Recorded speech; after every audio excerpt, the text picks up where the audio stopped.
Past, present, and emerging on the continual custodianships of the lands and waterways in which we're passing through. And today we're on Camaraga lands. And I'd like to present Chengliang, who's doing his COC on that topic, which he'll explain shortly. His supervisors are Professor Herb Marsh as principal, Professor Jesse Go as co-supervisor. And today's expert panel is Professor Robert Tai and Associate Professor Taryn Sanders, or led most competently by Professor Joseph Sirachi as the chair. So without any further ado, Chengliang, the floor is yours. Okay. Good afternoon, everyone. It's my great honor to stand here to share my CLC research. The topic of my research is ICT sport learning, motivation, self-belief, and learning outcome. Our research included three small studies. The first one is use PISA data to analysis, and the second one is use systematic review and meta-analysis to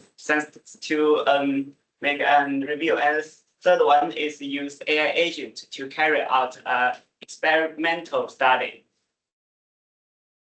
Sorry. Okay. Yeah. Our research start from a very small idea. As you know, programming learning sometimes is a little difficult, but in the past, most research only focused on the achievement. That means they only focused the people who can code well, but ignore the motivation about learner when they learning programming. I think that's very important just because when we learning programming, if you start with a lot of failure or a lot of debugging, maybe you will feel, I can't do that, I can't finish that. So I think as a first learner in programming learning, she's a sensitive motivation, she's motivation sensitive status. So we need to pay more attention about learners' belief and self-concept, self-efficacy, this aspect.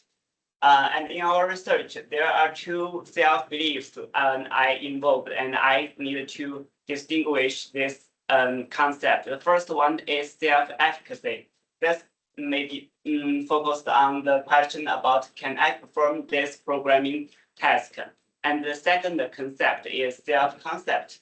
As for this concept, maybe we will ask, am I a capable programming learner? That's a little similar, but not same. So in our research, I will try to distinguish these two concepts. And my research has a very important background. The background is a new ICT technology, generative artificial intelligence. This technology provides a lot of challenges and advantages for education, especially in programming learning. Firstly, on the positive side, generative AI can become a scaffold for the learner, just because she can give very quickly feedback and very clearly explanation. And at the same time, she also can help students to very quickly diagnose their problem in the programming, and she can give the very quickly guidelines about the problem. But on another side, generative AI also cause some problem. Maybe people will think that she give the answer too quickly, and the student maybe will give up thinking, and maybe some students will over reliance about this new technology, and maybe when we deal with the problem, we'll only shallow understanding about the program, about the coding. So I think the successful education need to focus on two things. The first thing is calculate the motivation, make the people love learning, love programming. And the second level is achievement. After learning, people can finish the test and feel very, get good grade and feel very enjoyable. So successful educational success should focus on the sustainable self-regulative learning, not just finish the coding. And my research is based on three research gaps. That's based on the research published recently. I noticed that nowadays a lot of research published, they focus on the AI agent and the learning. And this study may be only focused on the adoption or learning intention or satisfaction. They not focused on the motivation and the sustained learning. That's the first gap. And the second gap is nowadays most study just use ChatGPT. That's a general AI agent tool to deal with the educational problem. I think not very suitable because education is very special. Maybe we didn't want to just get the answer very quickly. We need to thinking about teach students how to get the answer. So that means we need to make some design to the AI agent, to the AI tool to make the educational AI agent. And the third one is nowadays the intervention only focused on the achievement.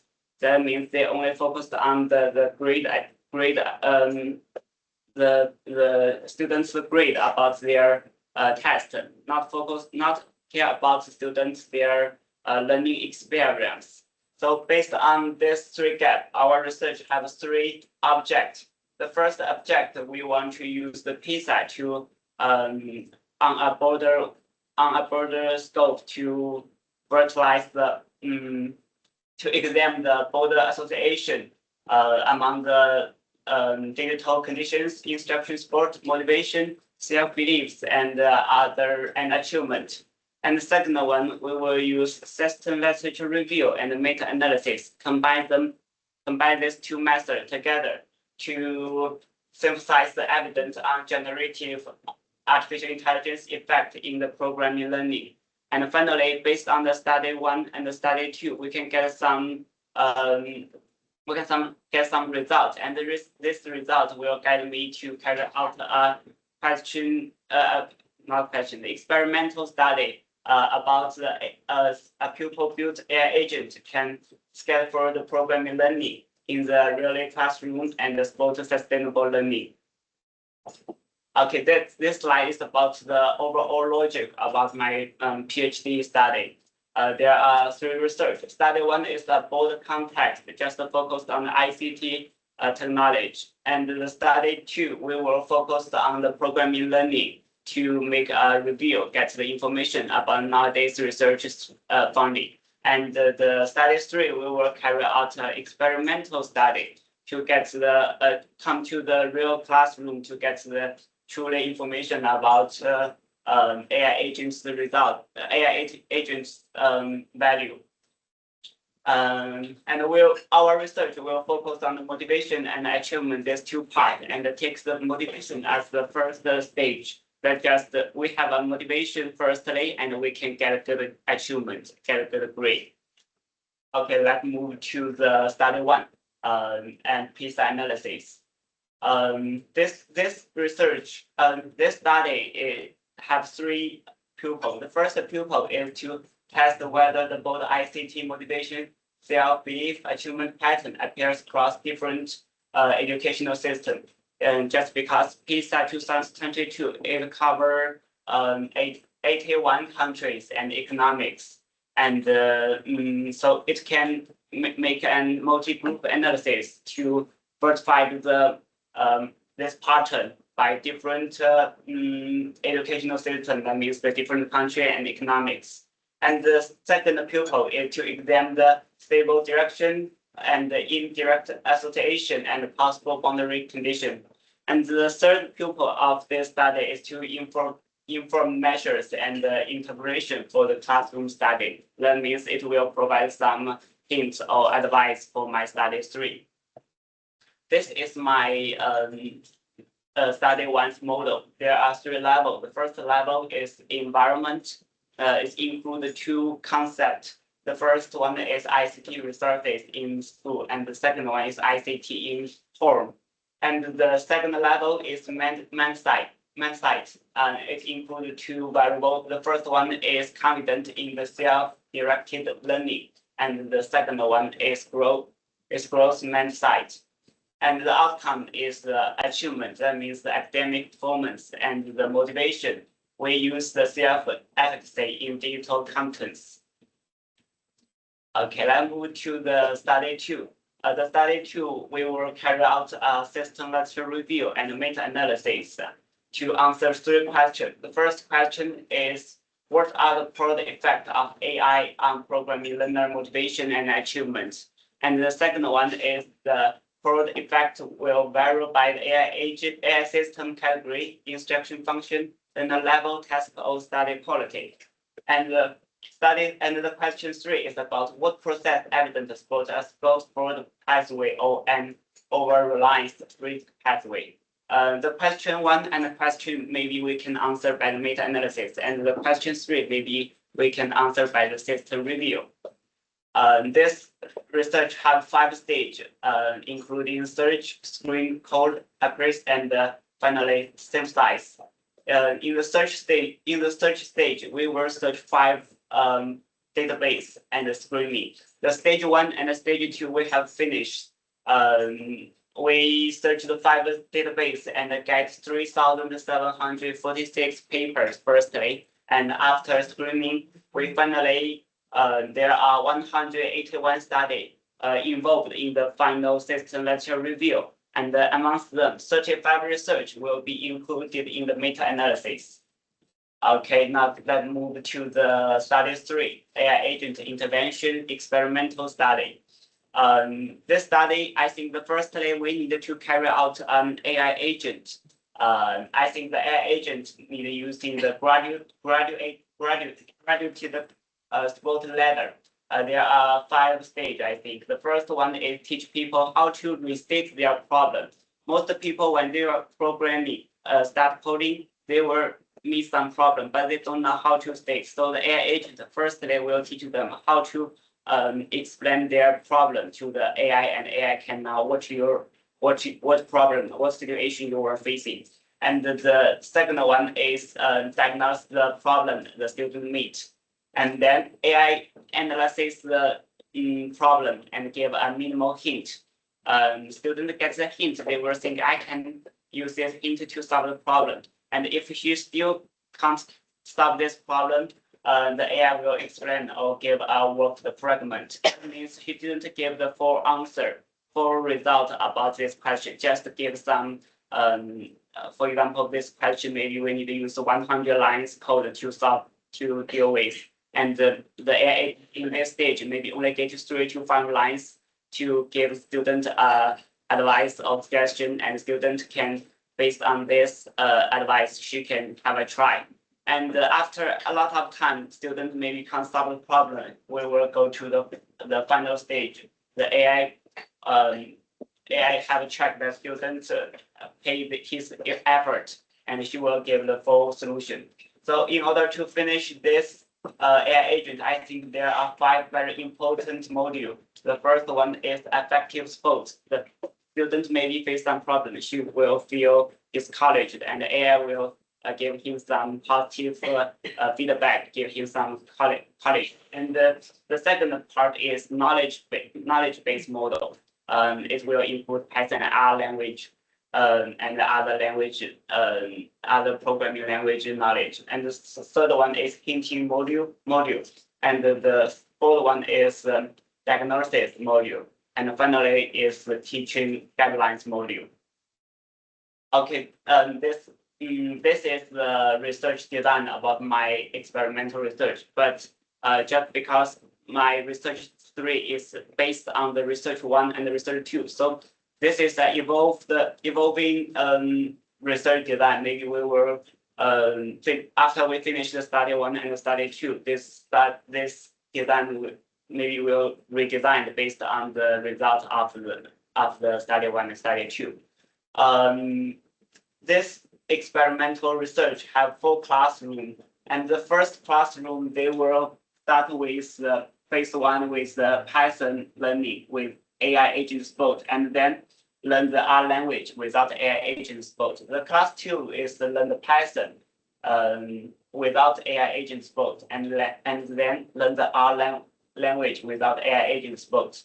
The class 3 will learn the R language firstly, and with the AI agent support, and then learn the Python without AI agent support. The class 2 is also learn the R language firstly, but without AI agent support, and then learn the Python without AI agent support. The 4 classrooms are in-text classroom. However, just because the students there are freshmen in the university, that means they just finished the National College Entrance Examination. So they are very randomly. They are equal to think that there's randomly assigned to the 4 classes. And this design can provide a relatively test of the overall effect of AI agent in the phase 1. And it also can allow us to examine whether the effect of AI generalizes across the Python and the R language. And the phase 2 also allow us to examine whether the initial benefit persistence of AI agent support is removed, and the student can keep the skill, keep the knowledge to the other language learning. In this in the study 3, we will test the outcome in 2 levels, the motivation level and achievement level. As for the motivation level, we will test the programming self-efficacy and the programming self-concept together and to compare them. And the process outcome, we will also focus on the learner connective load, computation thinking, and their interaction logs. And we also will carry out some measurements to get their grade. For example, we will use the Python and R specific knowledge test and the coding test to get their skill, to get their grade. And we also carry out some common language debugging and other skills, for example, algorithm test to get their basic knowledge skill. And we also will prepare some questionnaire to get their self-efficacy, self-concept. And we will use some different technology to deal with the data from this study. For example, as for the interaction log, we will use sequence and process analysis to get their learning process, get some information about the learning process. And this is within condition process. So we can compare the different group to get the result about my research. This is our 3 research timeline. The study 1 and the study 2 maybe we'll conduct together just because they are based on the PISA and based on the database. So we can do it together. And after that, we will carry out the study 3 in China. And then finally, I will organize them together to make the final PhD paper. Our research is expected to contribute in 3 areas. The first area is theory. I want to distinguish the AI support task completion from the AI support motivation development. And in the method, I want to use 3 different methods to answer the same question. The first is use the PISA data. And the second one is use the systematic review and the meta. And the final, use the questionnaire to have a try to in the real classroom to verify the result from the study 1, the study 2. And in the design level, I also want to identify AI agent in the classroom when he needed to hint and when he needed to explanation and when he needed to reflection. And in my research, there are 3 very important principles. The first one is motivation and achievement. They are all very important, especially some research maybe ignore the motivation, but I want to deal with this problem. Motivation is the first thing that we need to care about. And the AI function and the student learning, teacher teaching, they need to design together. This is an AI agent things. And the third one is students need to have a good learning habit, independent, sustainable learning habit. Yeah. Okay, that's my research. Thank you for your listening. And I want to express my 2 supervisors, Professor Herb and Professor Jesse. Their guidelines help me a lot. And I also very thanks panel's time and their suggestion about my research. Thank you. Chengliang to say that. Joseph, manage the Q&As. Okay. Yep, I'll start with the Milestone panel. Robert or Taryn, do you have questions? So it seems to me like you've done a fair amount of background research on this already. You've dug into it. In terms of the structural equation modeling that that you're proposing for your first step, right? Yeah. You've already looked at the data set? Have you already developed the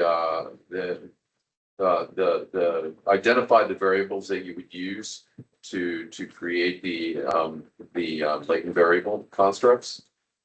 Sorry, you say the study one? Yeah, study one. So if you go back to study one, so yeah, there you go. So those are latent variable constructs that you have there, right? School education. Have you identified those variables already that would go to inform those?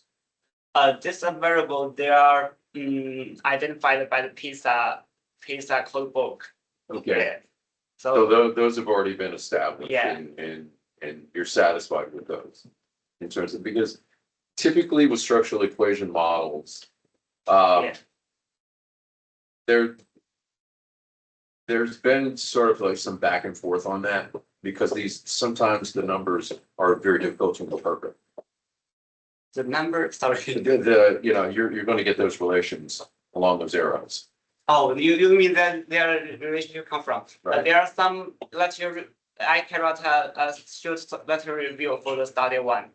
Some research have verified that ICT will affect that means there are some research based on the PISA. They have verified that this variable, they have the relationship. So so you're saying that there's existing research to verify the robustness of the variables that you have in your notes. Yeah. Okay. Yeah. Thank you. So I'll save my other one as we go further along. Oh, go ahead. Oh, all right. So for this, the last study, in the PDF that I have, I only have 3 classics instead of 4. So anyway, I must have gotten an older version. That's just because I discussed with her around 2 weeks ago, and she gave me the advice about the study 3. We needed to design to reverse the design. She gave me some advice, and I think his advice is right. Just because it only 3 class, the class 2 to class 3, the comparison about class 2 to class 3 can't get the useful information. So we need the editor class. Yeah. So that time I have submitted the COC, so I can't reverse the COC document. Okay. So so I'm not sure my comments are relevant now. You have 4 of those in there. Yeah. Now it's Okay. 4. All right. So anyway, that's I'll just turn it over to the next person. Thank you, All Taryn. right. Taryn? Yeah, so super interesting topic area. Thank you. I have a couple of concerns about the thesis itself, so the sequence and the studies that we've chosen. And then I've got some specific comments about the studies. So in terms of the thesis itself, studies 2 and 3 are very clearly related to Gen AI. That is and programming as a kind of outcome with motivation and kind of mediating factor there. I really struggle to understand how study 1 links in with studies 2 and 3 in a bunch of different ways. Firstly, it wasn't clear when I read the document, and it wasn't until you said it just before that I realized that study 3 was being done in university students, right? Yeah. There's no population specified for study 2, so it's unclear who we're doing in study 2. But study 1 is very clear, children. And so it's a little bit of a disconnect to go from school classroom to study 3, where we're talking about university students, presumably enrolled in a degree in which programming is core to something that they have chosen to study. Right? There are some very particular subset of the population who were interested in programming in the first place. But more broadly, the items that you've pointed out in that study one, in the PISA study, Yeah. I struggle to see how that gets you useful information about general. Like the extent to which, like you can get back to your diagram, it shows that the two predictor variables are about ICT environment, but that's not something you're manipulating in study 3, and it's not something you're viewing in study 2. So studies 2 and 3, I think, are great. Well, I have some other concerns there, but can you explain why you think study 1 is necessary to tell the narrative of references? Yeah, the association about the study 1 and study 2 and 3, I think that's truly have some limitation, but I can have try to explain that.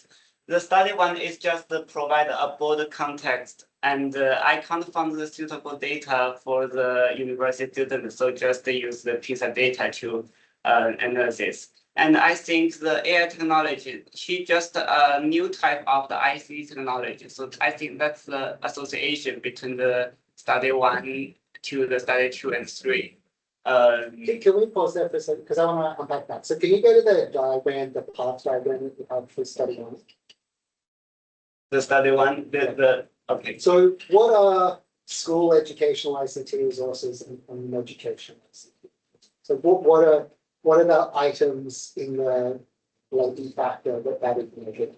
You see the item for the environment. Yeah. What are the kinds of? They just asked about how many ICT device in your home, and give some specifically question like this. For example, how many phones in your house, and how many computers in your home, and how many computers in your school. The item like this. Yeah, that seems quite distinct from general. In that, I don't know whether that's measuring anything.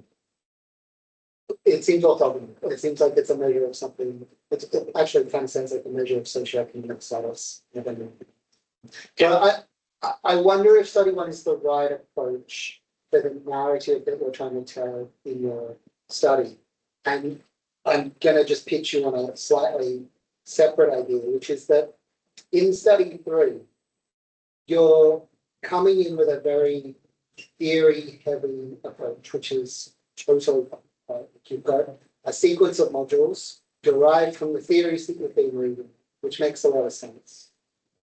Well, but you've missed the opportunity to engage with the people who will end up using that tool and be told what functions in it they actually prefer.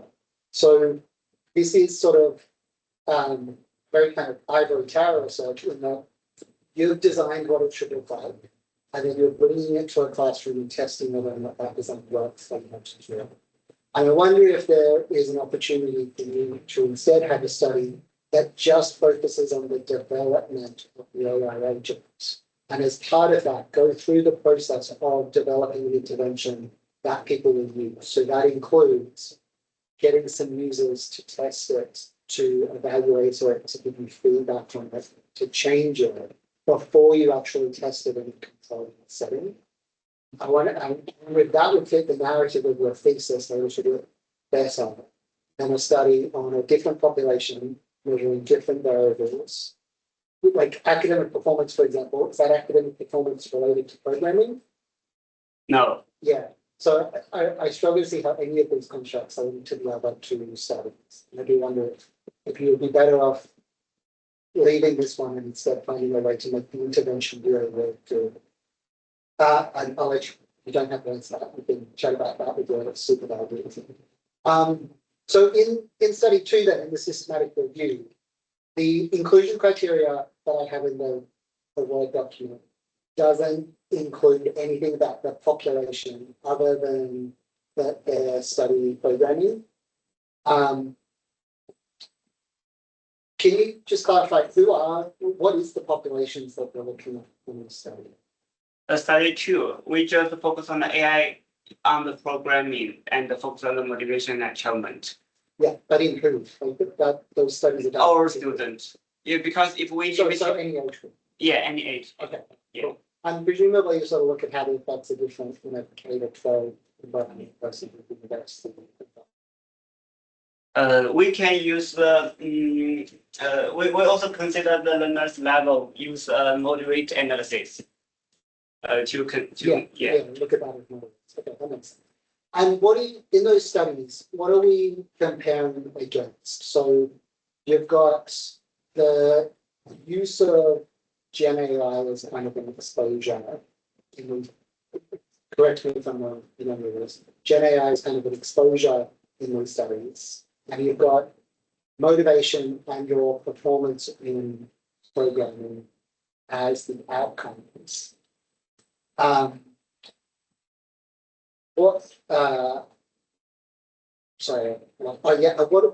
if the exposure is use of Gen AI, what is the comparison? Because the comparison could be nothing, or the comparison could be equivalent motivational instruction given by a person. And it seems like the difference between those two is quite stark. So what are you comparing against in that? In a study two, I think most research comparison is nothing, no technology intervention. Yeah. Yeah. So is Gen AI better than the students doing it over The AI is on top of instruction Yeah, and the other platforms instruction only. okay, yeah, so that makes sense. Yeah. And then in the third study, so is great. I'll start with, I think it's great because I really like when students do experimental designs, and so it's great to see experimental designs in the thesis. The document is quite light on details though, which I appreciate. This is your last study, you've got some time to work it out. But light on details, including, where are these classes? As in, was that run at this university? Or In China. In China, okay. Yeah. And so these are students presumably enrolled in a degree which includes programming languages. And one of the things about syllabuses for things that involve programming is that they tend to involve very little programming. Right? So computer science degrees and computer engineering degrees don't really focus on programming languages as kind of a major focus. They would do 1 or 2 units here or there on specific programming languages. And the reason for that is that programming languages come in and out of fashion. Teaching people Python is useful, but eventually they probably need to go to programming Rust. And so you are better off pedagogically teaching them principles than teaching them languages. So all of that is leading me to ask, are there 4 classes for which you can come in and do this? As in, is there a unit that runs at that university where you're going to embed in this? Or is the plan to recruit a bunch of students and do kind of an imaginary class where they would be running through this instead? They're in the one university and they have the same major. The major maybe is educational technologies. That's my my master's degree field. So I think that I will become the teacher to teach 4 classroom to to carry out this study. So you're gonna be the instructor in these 4 classrooms? Yeah. Okay. Yeah. So do you know roughly how many students will be? Around 30 students for a classroom. So there are totally around 120 around. Just I need to check. Maybe it's 28, maybe it's 32. Let's check. Maybe they are a little different in different classrooms. Yeah, cool. Please, I'll hand back to Joseph. Okay, thank you. So I'll move it to the open it up to people first, but just Taryn really asked the questions I had, and just to kind of summarize, I think if study 1 comes out exactly as you predict, I think what does that do to change study 3? So that gets to the heart of what Taryn was saying about, is this actually linked? But you don't need to answer it because we'll open to the floor in a sec, but just something to think about. And just, I agree that question 3, I know it's a COC, but how many students are in each class in the intervention, things like that will need to be specified, but it's early days, so that's okay. So are there any questions from the floor? All right. Okay. I just wanted to ask you about study three. It's pretty complex. Why not just have two groups? Everybody learns a program language. One has a AI chatbot and one doesn't have an AI. Why Yeah. not just do that? I can answer this question by two levels. The first level is my master research carry out a similar research, use the AI, and another group not use AI. So Okay, I think that there are very huge difference just because the AI group can very easily to get the answer, and without AI group they can't deal with the complex problem. They are very different in these two groups. So I have a try. I think that's not a good way. And in this area, I redesign the AI. I try to redesign the AI agent. This AI agent we have the limited. She will just firstly give some hint and then give a little code fragment and then give the answer. So I have tried to just make the design more suitable for the truly classroom design. That's the first reason. And the second reason is if we want to get more information. For example, when he learns the Python firstly, this skill can keep on to the learn our language. For example, in this stage, she have a good learning habit. In the second stage, didn't AI agent, his good habit can be kept or not. I want to check this. That's a more, I think that's more deep and more complicated research design to support this result like this. So I have made the design more comfortable, more complicated. Great, thanks so much. Aaron, and then Alma. Yes, my question is very practical question. In your study three, so I remember that you collect data in China. Yeah. And I think that you might have very difficulties to get ethic approval. So it's a really big challenge. In China, it's easy to get that.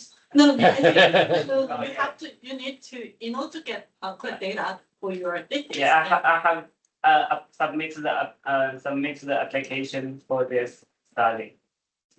To ACU, you need. Oh, I need to ACU firstly. Yes. Yeah.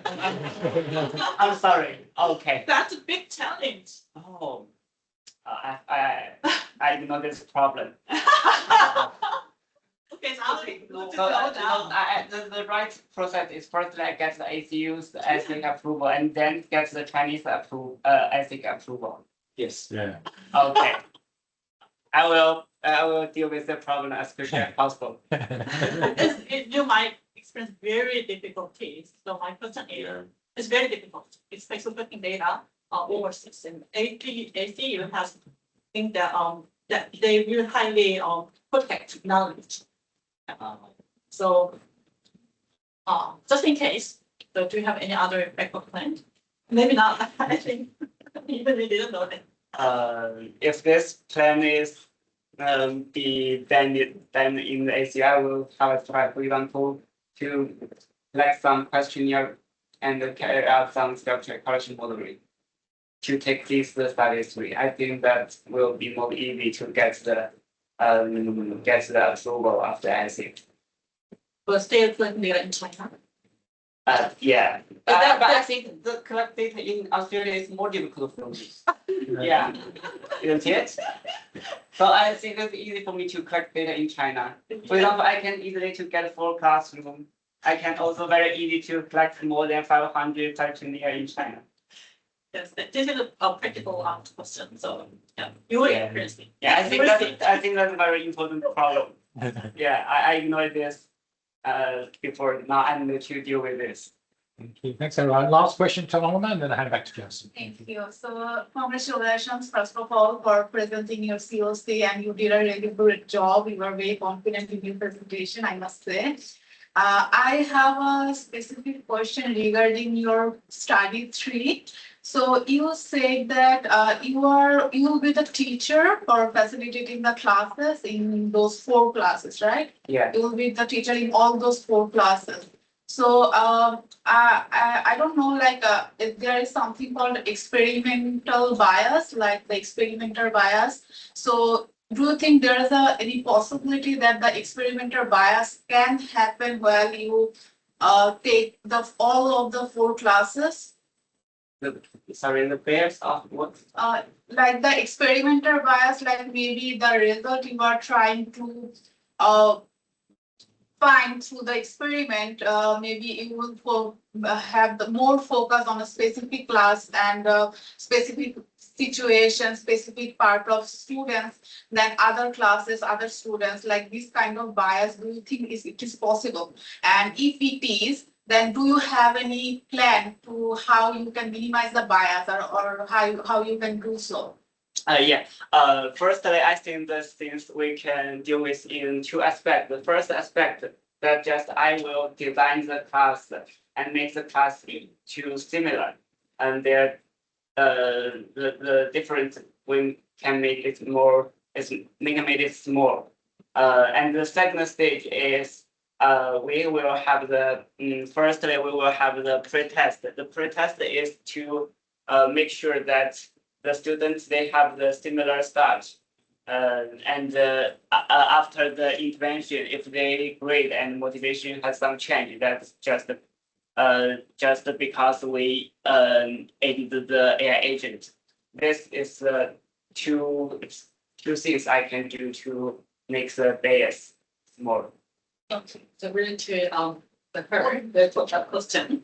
So my question is, okay, so among the 4 groups, which one is your favorite group? So which one do you prefer most positive outcomes? Which one? Can you choose it? I think the class 1 and class 3 they will get the similar achievement. But yeah, just because they. Which one show the highest achievement? I 1 and 2, do you think both will be similar? sorry. So which group you expect to show the highest result? More Positive result.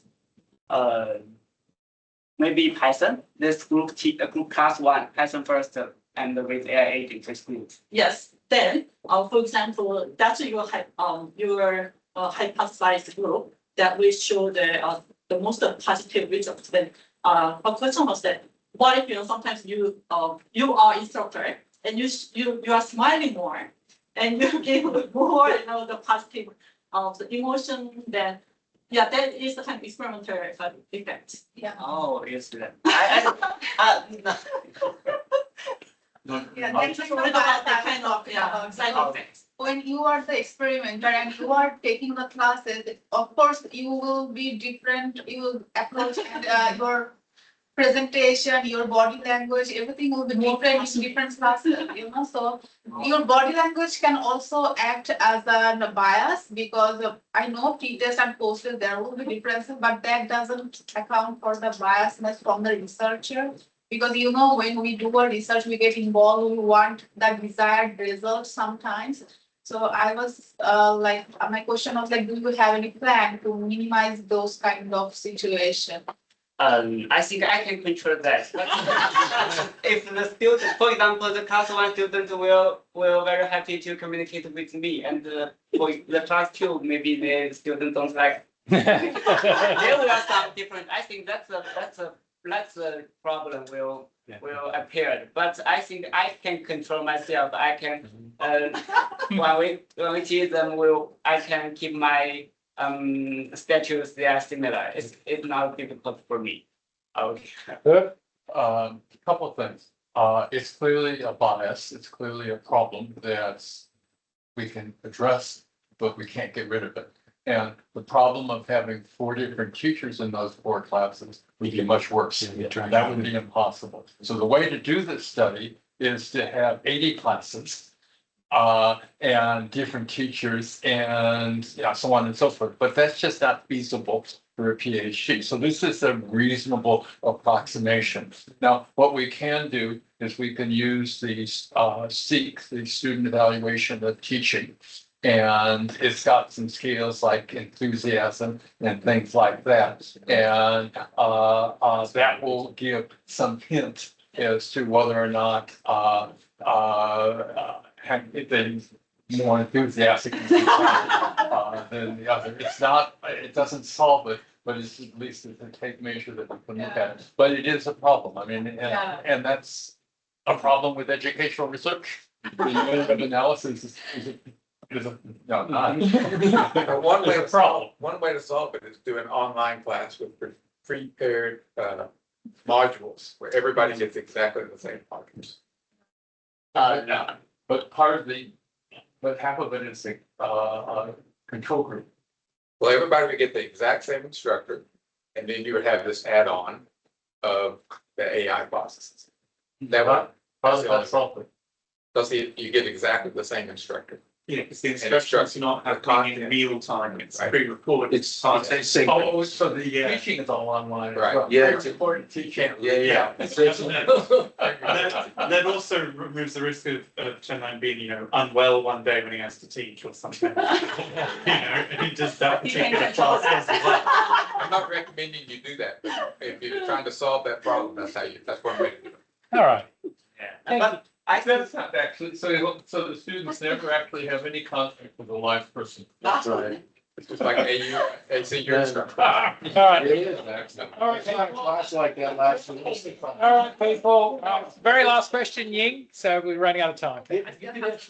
Hold it. Oh, just Okay. last How question. to control the AI? The students can use their AI by themselves. just because in our classroom, we will control their in a same software.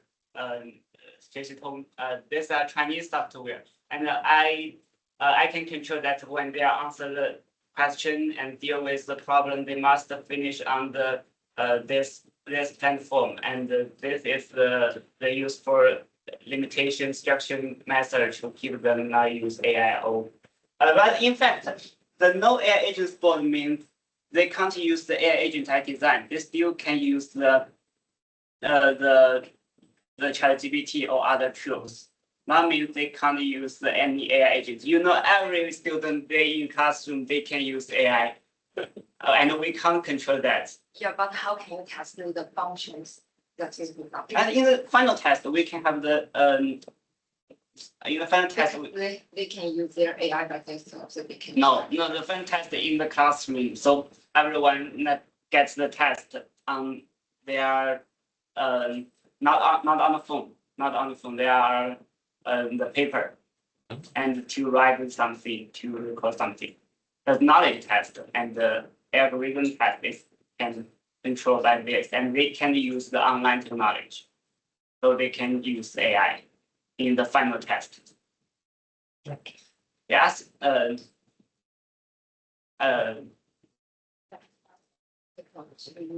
Control that when students. It's just like the National College Insurance Examination. They need to finish this test without any technology support. The final test is similar.